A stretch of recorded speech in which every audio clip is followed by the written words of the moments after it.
আপনাকে যে কি বলে ধন্যবাদ জানাই। না না, আমাকে ধন্যবাদ জানানোর কিছু নেই। আমি আর এমন কি করেছি? আপনি তো ওই ভদ্রমহিলাকে। আহা, ওটা তো একটা যোগাযোগ মাত্র। কিন্তু এই যোগাযোগটা তো আপনার মাধ্যমেই হয়েছে।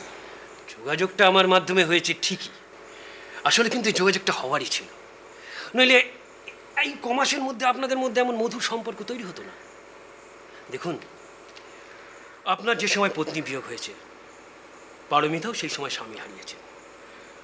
আপনি যেমন মিনিকে নিয়ে একটা গভীর সংকটে পড়েছিলেন, পারমিতাও তেমনি স্বামীকে হারিয়ে চরম বিপদে পড়েছিল।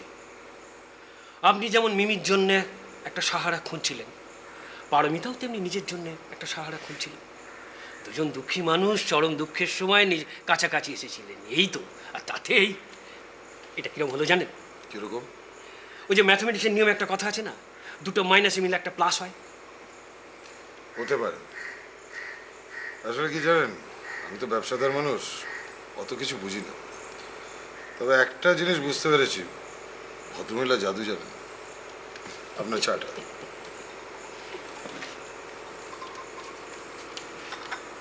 এমনকি ঝি চাকরগুলোকে পর্যন্ত বশ করে দিয়েছে।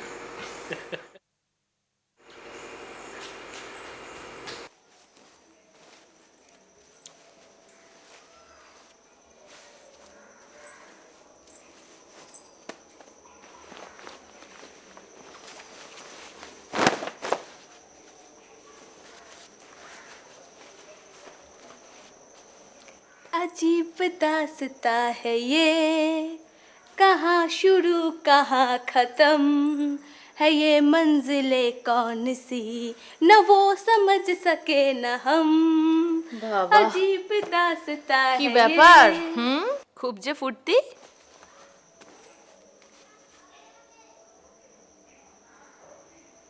দেখছি কাকে?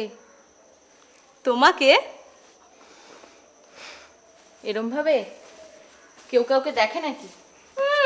আমি তো আর পুরুষ মানুষ নই যে তোমাকে ওইভাবে দেখলে লোকে ধরে আমাকে পিটুনি দেবে। এবার আমি তোমাকে পিটুনি দেবো। ঠিক আছে, আমি চলে যাচ্ছি। এই শোন, কি হয়েছে রে তোর? তখন থেকে আবল তাবল বকে যাচ্ছিস। একটা কথা শুনে গো। কার কথা শুনে এরম মাথাটা বিগড়লো শুনি?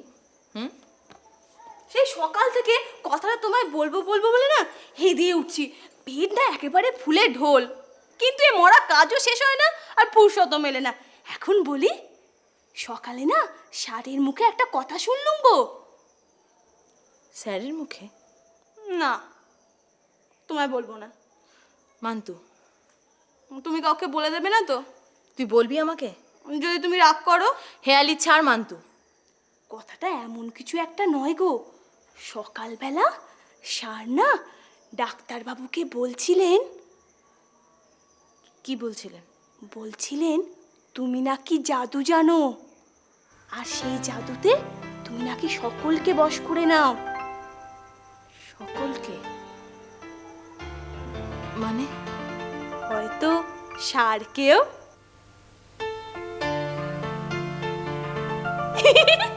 আমি এখন চলি গো দিদি, আমার মেলা কাজ পড়ে আছে।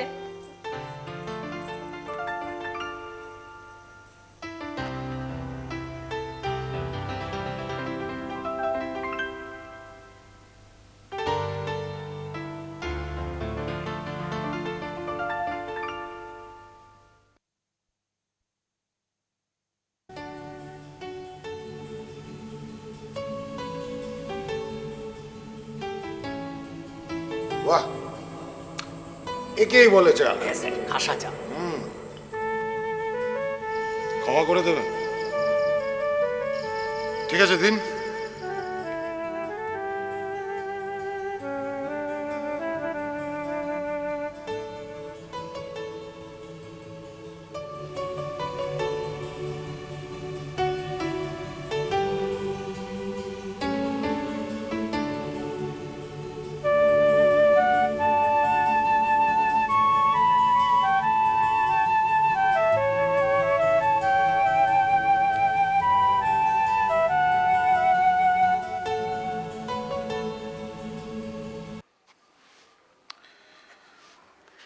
ব্যাংক অ্যাকাউন্টের খাতাটা একটু পাঠিয়ে দেবেন তো। দেবো স্যার। গভর্নমেন্ট সুবর্ণরেখা নদীর ওপরে ব্রিজ বানাবার পরিকল্পনা নিয়েছে, টেন্ডার কল করেছে। বিগ প্রজেক্ট, বুঝলেন না? আর্নেস্ট মানির অ্যামাউন্টটা অনেক বেশি। Good, very good. তা অ্যাকাউন্টে যা টাকা আছে তাতে তো হয়ে যাবে দেখছি। হ্যাঁ স্যার। এই মাসে খুব কম টাকা উইথড্র করেছেন দেখছি, কি ব্যাপার? রাতারাতি আপনার স্টেটের খরচা কমলো কি করে? না মানে ওই পারমিতা দেবী সংসারের হালটা ধরেছেন তো। চুরি, হাত সাফাই এগুলো বন্ধ হয়ে গেছে, তাই তো? তা পারমিতা দেবীর আর একটা আর্জি ছিল আপনার কাছে। কি আর জি? ওই মান্তু আর বুধনের মাইনে যদি একটু বাড়িয়ে দেওয়া যায়। বললেন উনি? হ্যাঁ বলছিলেন। তো বাড়িয়ে দিন। শুধু মান্তু বুদনের মাইনে কেন, প্রপোর্শনেটলি সবার মাইনেই বাড়িয়ে দেবেন। চুরি চামারির থেকে সোজা পথে কয়েকটা টাকা বেশি পাওয়া ভালো। তা উনি তো দেখছি আপনাদের কথা খুব ভাবছেন। তা ওনার সুখ সুবিধার দিকে আপনারা খেয়াল রাখছেন তো? যথাসাধ্য খেয়াল রাখছি স্যার। দেখবেন ওনার যাতে কোনো অসুবিধা না হয়। নিশ্চয়ই। নতুন পরিবেশ, বোর ফিল করছেন কিনা এসবের খেয়াল রাখবেন। ও হ্যাঁ, আপনার পেনটা। হ্যাঁ আর হর্ষ আসলে আমার কাছে পাঠিয়ে দেবেন। হ্যাঁ অবশ্যই পাঠিয়ে দেবো স্যার।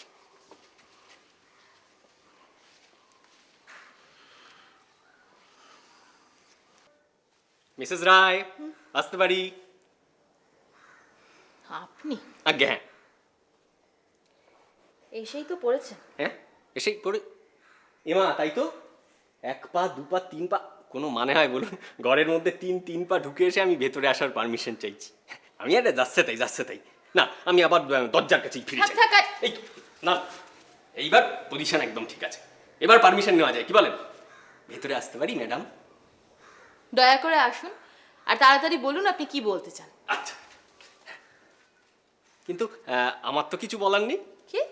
আগে না, আমার কিচ্ছু বলার নেই। তাহলে আপনি এলেন কেন? আসলে স্যার যে বলে পাঠালেন তাই। স্যার হ্যাঁ, কি বলে পাঠালেন? দাঁড়ান, তার আগে আমার পরিচয়টা আমি একটু সংক্ষেপে দিয়ে নিই। অধমের নাম হর্ষনাথ চক্রবর্তী, পেশায় মাস্টারি। কি? আগে পেশায় মাস্টারি। আপনি টিচার? হ্যাঁ, আমি ওই আশ্রম পাড়ার অনাথ স্কুলে সংস্কৃত পড়াই। সংস্কৃত পড়ান? হ্যাঁ, সংস্কৃত।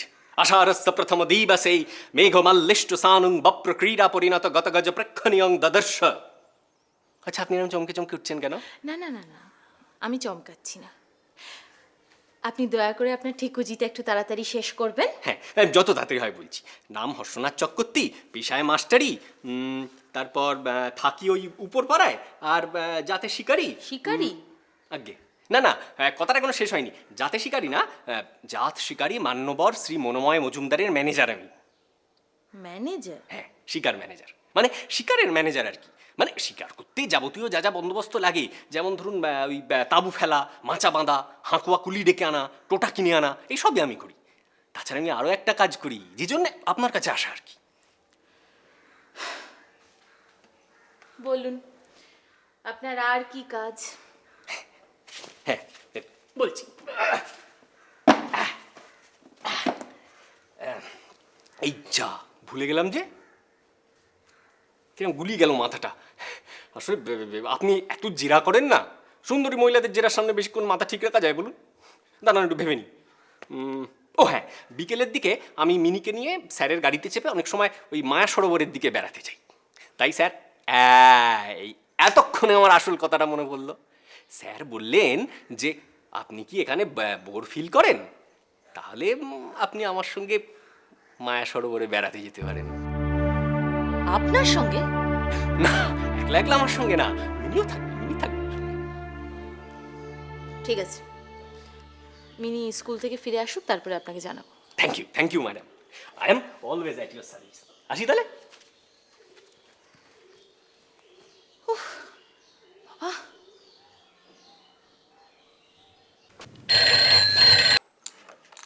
মজুমদার স্পিকিং।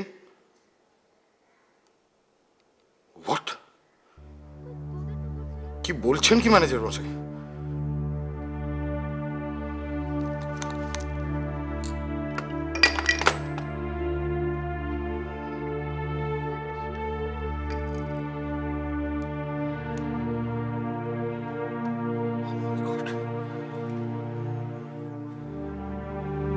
সরকার মশাই,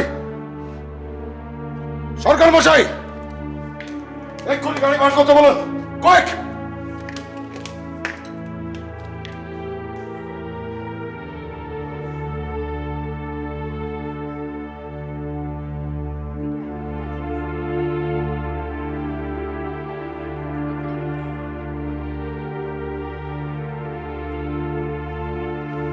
কি বললেন? হোশিয়ারির কারখানায় আগুন লেগে গেছে? না, ঠিক হোশিয়ারি কারখানায় আগুন লাগেনি। আগুনটা লেগেছে আমাদের সুতোর গোডাউনে। গোডাউনটা একেবারে পুড়ে ছাই হয়ে গেছে। তার পাশেই ছিল ফিনিশ মালের গোডাউন। সেখানেও কি আগুন লেগে গেছে নাকি? না, আগুন তার আগেই নিভিয়ে ফেলা হয়েছে। তবে প্রায় 300 গ্রোস মাল রেডি ছিল, সব দাগ হয়ে গেছে। তাহলে এখন কি হবে সরকার মশাই? কি আবার হবে? ও মাল সব রিজেক্ট করতে হবে। তবে ফিনিশ মালের জন্য অত চিন্তা নয়, ওটা পুষিয়ে নেওয়া যায়। কিন্তু এই যে সুতোর গোডাউনটা পুড়ে গেল, এটাই হয়েছে মারাত্মক।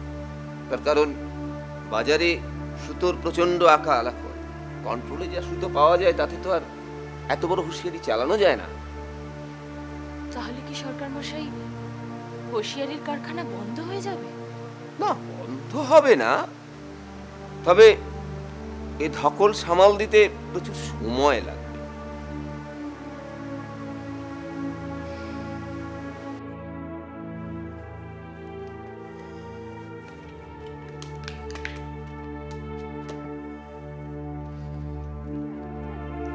হুঁশিয়ারি ব্যবসার লস হুঁশিয়ারির ব্যবসা থেকে তোলা যাবে না, সেটা আমাকে ঠিকাদারির ব্যবসা থেকে তুলতে হবে। অ্যাট এনি কস্ট সুবর্ণ রেখা ব্রিজ কন্ট্রাক্ট আমার চাই। সেটা কি আমাদের পক্ষে একটু বিগ ভেঞ্চার হয়ে যাবে না স্যার? ইয়েস, বিগ ভেঞ্চারই আমার চাই। অনেক বাঘ বাইসন মেরেছি, এবার গন্ডার মারবো। কিন্তু আমি তো স্যার শুনেছি গন্ডার মারতে হলে গুলিটা একেবারে নাকে তাক করতে হয়। নাকেই তাক করবো। সেটা কি সম্ভব হবে? কারণ দত্ত কনস্ট্রাকশনের পান্নালাল দত্ত ইতিমধ্যেই কিন্তু নাকে বন্দুকের নল ঠেকিয়ে বসে আছে। পান্নালাল দত্ত? হ্যাঁ, ওর মহামায়া বিড়ি কোম্পানির সমস্ত প্রফিটের টাকা ইতিমধ্যেই এই প্রজেক্টে ইনভেস্ট করেছে। সেটা কি করে হয়? টেন্ডার তো এখনো কল করা হয়নি। চিফ ইঞ্জিনিয়ারকে টাকা খাইয়েছে, মোটা টাকা খাইয়েছে। আর চিফ ইঞ্জিনিয়ারের নির্দেশ মতোই ও টেন্ডার পেপার কোট করবে।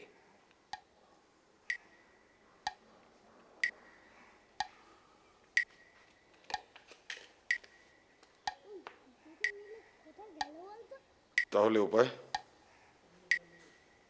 উপায় স্যার একটাই আছে, যে কোনোভাবে চিফ ইঞ্জিনিয়ারকে পালনালালের খপ্পর থেকে বের করে নিয়ে আসতে হবে। সেটা কিভাবে করবেন? চর লাগাতে হবে, খোঁজ নিতে হবে যে চিফ ইঞ্জিনিয়ার সাহেব টাকা ছাড়া আর কিসে বশ হন।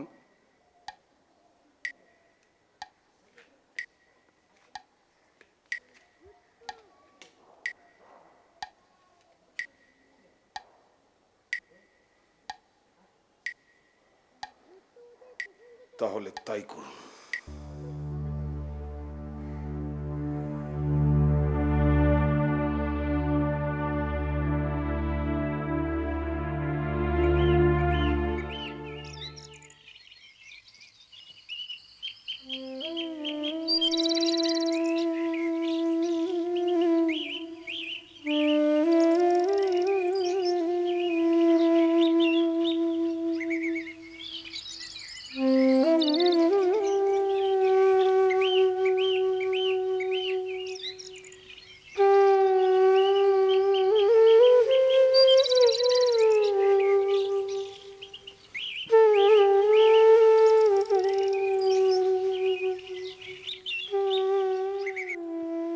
মিসেস রায়। হ্যাঁ আপনি? এই আমি ফট করে বোধহয় আপনাকে চমকে দিলাম না? না ঠিক আছে। না মানে আপনি একদম গভীরভাবে একটা কি চিন্তা করছিলেন, আমি যেমন আপনি ছাদে দাঁড়িয়ে আছেন তো, মানে ছাদ না হয় আপনি যদি আপনার ঘরে থাকতেন তাহলে কিন্তু আমি এরকম কখনো করতাম না। তাহলে আমি একদম নিয়ম মাফিক ঘরের বাইরে থেকে মুন্ডুটা গলিয়ে ভেতরে আসতে পারি বলে আপনার পারমিশন নিয়ে তারপর টুক করে এগিয়ে এসে আপনার সঙ্গে কথাবার্তা শুরু করতাম, কিন্তু ছাদ বলে সেটা আর করলাম না। আসলে কি ভাবলাম জানেন, মানে এরকম একটা উন্মুক্ত পরিবেশে আমি যদি ভেতরে আসতে পারি বলি তাহলে নিশ্চয়ই আপনি আমাকে ন্যাকা বলবেন না? বেহায়া। হ্যাঁ কিছু বললেন? না কিছু বলিনি। আর আপনার যদি কিছু বলার থাকে তাহলে দয়া করে তাড়াতাড়ি বলুন। না আমার তো কিছু বলার নেই। ও তবে একটা প্রশ্ন ছিল, মানে যদি অভয় দেন কি প্রশ্ন? করবো। হ্যাঁ। এই আপনার এত মন খারাপ কেন? আমার মন খারাপ তো আপনার কি? কি বলছেন? আমার কিছু না, মানে আমার তো বটেই, তার সঙ্গে সারা বিশ্ব ভুবনের ক্ষতি। মানে? মানে আপনার মতো সুন্দরী মেয়েদের মন খারাপ হলে না এই আকাশ বাতাস গাছপালা সকলের মন খারাপ হয়ে যায়। বাবু এসব কাব্যি করার জন্য অন্য কাউকে খুঁজে নিন, আমার সঙ্গে দয়া করে এসব কথা বলবেন না। আরে কি আশ্চর্য, অন্য কাকে খুঁজবো? ওই ঝালদা টাউনে আপনার মতো সুন্দরী আর দ্বিতীয় কে আছে বলুন? আর আপনার মতন বেল্লি তো দ্বিতীয়টি নেই। বুঝছি। মানে এতটা চটলে, আরে কতটা চটলে কতটা পড়বে একটা হিসেব থাকলে। আমাদের হাতে আর মাত্র 2 দিন সময় আছে সরকারবাবু। কাল বাদে পরশু টেন্ডার ওপেন হতে চলেছে। এখনো যদি আপনি চিফ ইঞ্জিনিয়ার সাহেবকে ফিট না করতে পারেন তাহলে কোন বেসিসে আমি টেন্ডারটা জমা করবো সেটা বলতে পারেন? আমি তো সাধ্যমতো চেষ্টা করে চলেছি স্যার। চেষ্টা করে চলেছি এই এক কথা। আপনার এই চেষ্টার কাঁদুরি কে শুনতে চায়? আমি রেজাল্ট চাই, রেজাল্ট। এই টেন্ডারটা আমার যে করে হোক চাই। ওই 2 দিনের পিড়ির ব্যাপারী পন্নালাল দত্ত আমাকে ল্যাং মেরে যাবে, এটা আমি কিছুতেই হতে দেব না। তাছাড়া আমার প্রেজেন্ট সিচুয়েশনের কথাটা একবার ভাববেন তো। ফৌজিয়ারির ব্যবসাটা বন্ধ হতে চলেছে। বাজারে মাথা খুললেও মিল চালাবার মতো সুতো জোগাড় করা যাচ্ছে না। ব্ল্যাক মার্কেট থেকে সুতো উধাও হয়ে গেছে। এরকম যদি চলতে থাকে তাহলে আমার যে কটা ক্লায়েন্ট আছে সবাইকে বেঙ্গল হুঁশিয়ারি হাতিয়ে নেবে। এটা ভাবলে আমার জিভ কিরকম শুকিয়ে যায়। এই অবস্থা থেকে বাঁচার একটাই রাস্তা আছে। এই ব্রিজের কন্ট্রাক্টর যে করে হোক আমাদের চাই। তাহলে কন্ট্রাক্টর হিসেবে আমার বাজারের রেপুটেশনও বাড়বে, আর হুঁশিয়ারির ব্যবসাতে যত লস করেছি সব সুদে আসলে আমি তুলে নিতে পারবো। আমি তো ব্যাপারটা বুঝি স্যার। আরে বোঝেন তো, হাঁ করে দাঁড়িয়ে আছেন কেন? যান কিছু একটা করুন।